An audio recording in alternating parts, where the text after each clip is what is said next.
Greetings and welcome to the Equity.Guru Investor Roundtable. We have a distinguished group with us today. That's Chris Perry waving at you. He's sitting upstairs in the penthouse apartment. Look at him. God. Down here in the basement with me is Galen. Hey, Galen. Hey. How's things in the basement? Cold. Yeah, I know it's cold down here. They don't provide heat. Vishal up there on the upper top corner is going to give us some chart action here in a few minutes.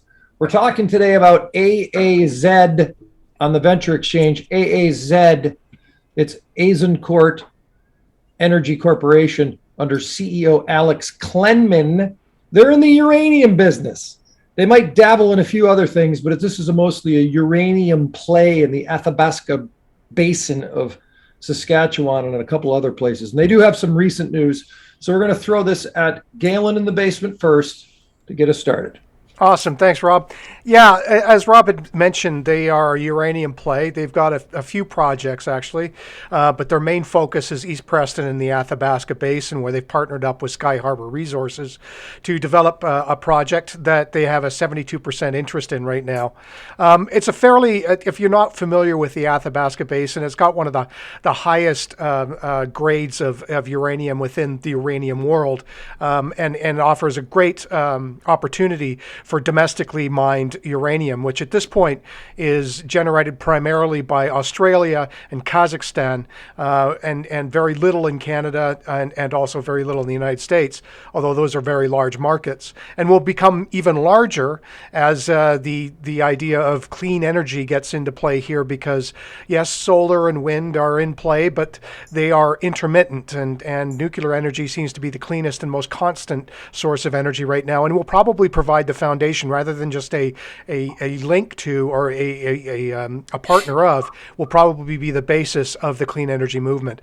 And so as that is becoming more of a realization, we're looking to have somewhere in the neighborhood of 350 some odd reactors going globally fairly soon. And this will raise our demand for uranium, which of late, due to bad press and also, just technology which needed to be improved, has lessened in its production somewhat in the 20% area. We've had the major mines in both Kazakhstan and also Australia cutting back on production, so providing a bit of a supply shortage if you're looking ahead.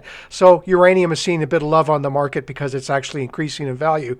So here we go. We've got an opportunity to get this stuff domestically in a very mining-friendly region, which is in the Athabasca Basin in Saskatchewan.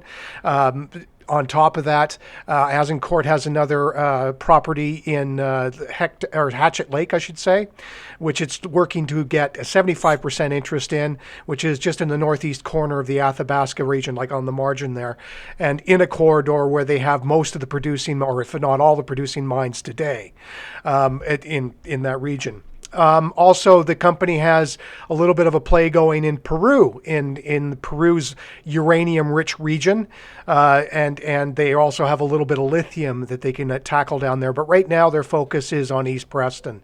And on that note, I will leave this to you other guys to give a bit more of an analysis of.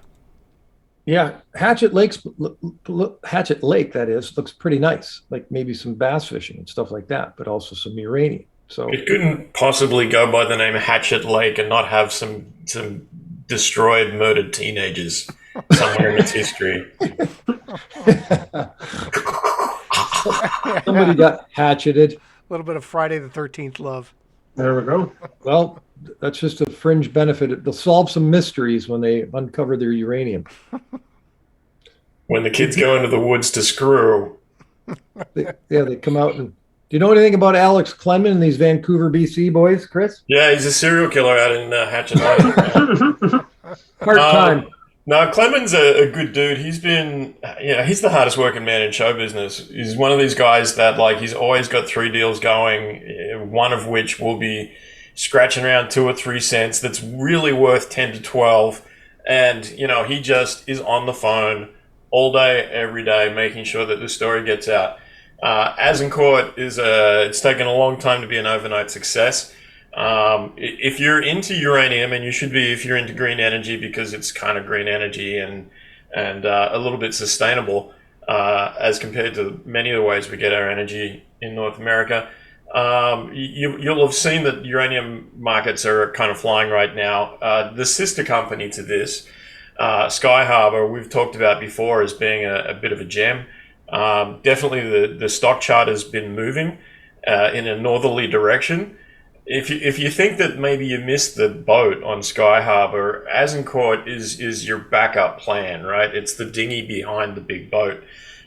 This thing has gone from 2 cents to 8 cents over the last year. So, don't be sneezing at the 8 cent stocks. This has already been a three-bagger for people. And there's every reason to think that as they progress the East Prestion project, it's going to keep doing that. You can look at the Peru thing, you can look at their other projects, but Preston is really where it's at, where they're putting their work, and where they're out there doing drilling right now. And there's a reason to do that right now because currently every uranium junior is going on a bit of a fly, Azincourt included. But at a $39 million market cap today, there's still a lot of value to be had in this little outfit. It's just a little late to the move, but definitely the move's happening. Now, a little bit of 101 for young investors that maybe look at an 8 cent stock and think that's too small for me to worry about. The small stocks, the ones that are priced really low, any movement is a big movement, right? If you've got a 2 cent stock that goes up to 2.5 cents, it's a 25% jump in one tick on one purchase. If it's an $8 stock and it goes to $8.01, it's a lot smaller percentage jump. So this is why people look at the microcaps. This is a classic microcap. If you go back on the 3-year look, you'll see it had a bit of a moment 3 years ago, and then it dried up because uranium dried up. No one was really looking at it too hard. Everyone was saying uranium will come, but it's not coming yet. Now is the moment when uranium is having its baby. It's finally due. The forceps are in. So if you want to get into the uranium juniors, well, Sky Harbor is a good one for you. It's definitely shown it's on its way up, but it may well have already had a lot of its run. Azincourt has yet to really take off. Yes, it's a triple from where it was a year ago. In fact, it's a double from where it was a couple of months ago. But the story is still being told. The drills are just going, and when those drills come out with some nice results, any good news is going to really escalate quickly. So that's why I like this as maybe a good little option if you've got some spare change behind the couch. Spread your bets, obviously. Don't put everything all in on one horse, but this is the one that might have a lot of upside for you.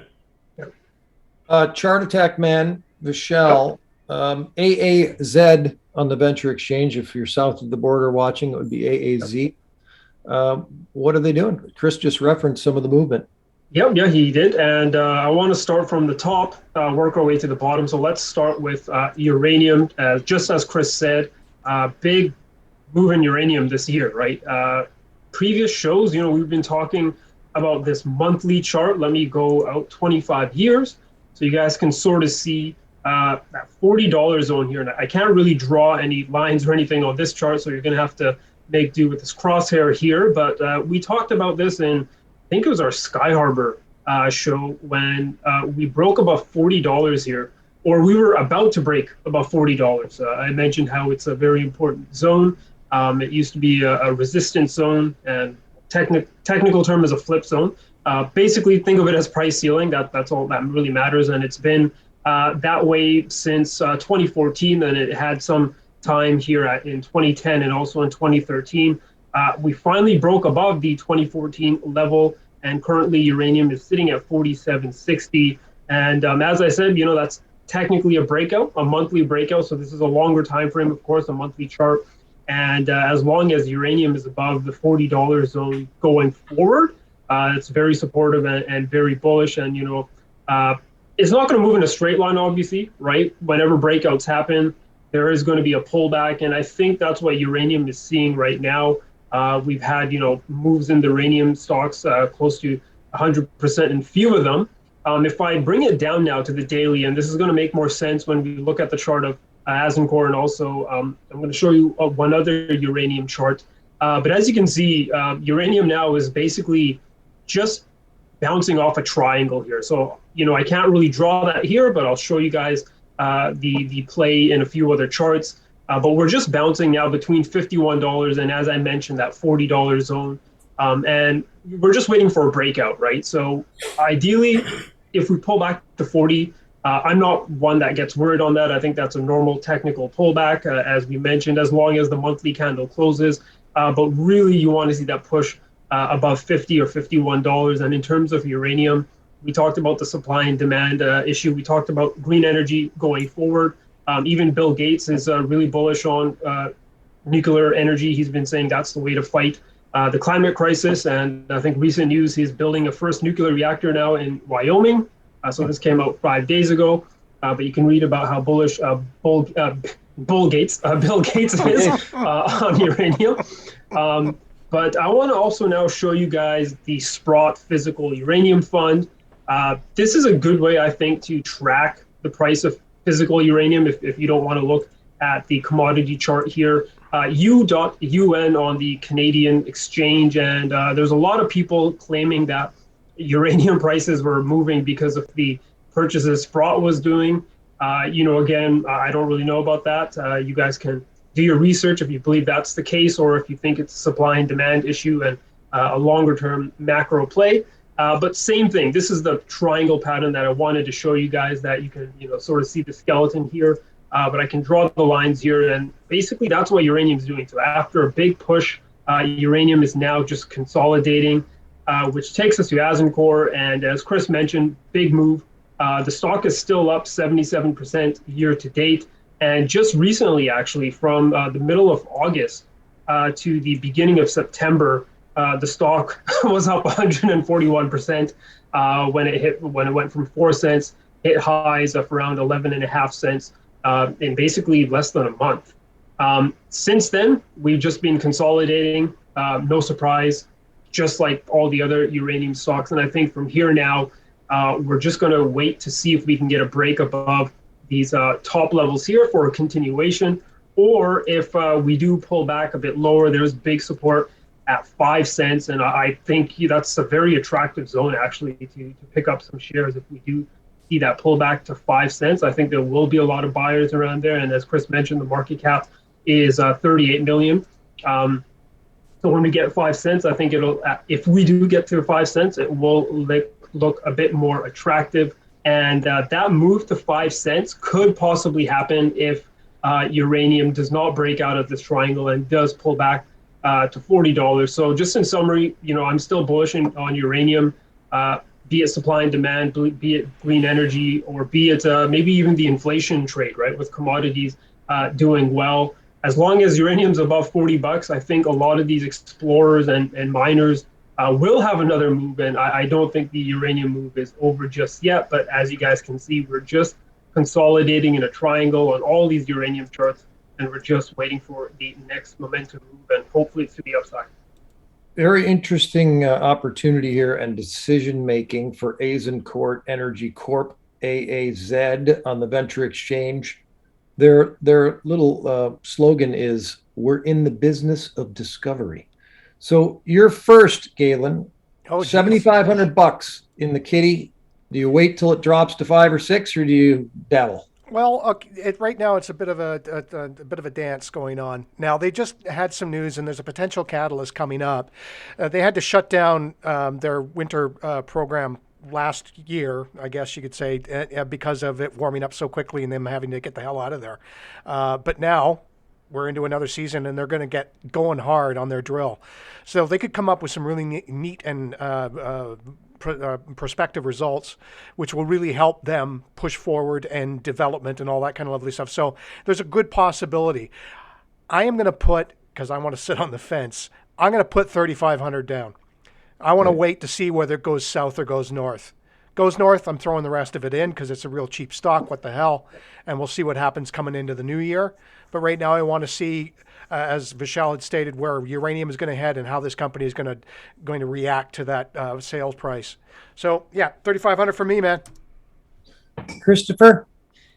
Normally a stock like this that's bouncing around a certain level, as this one is at 8 cents, and between 8 and 10, I'd say, nibble away, look for opportunities to get it cheap. But if I look back in February, these guys had a day where the stock went from 6 cents to 18 cents in one hit on one piece of news. Now, obviously, over the course of the year, it gave that back.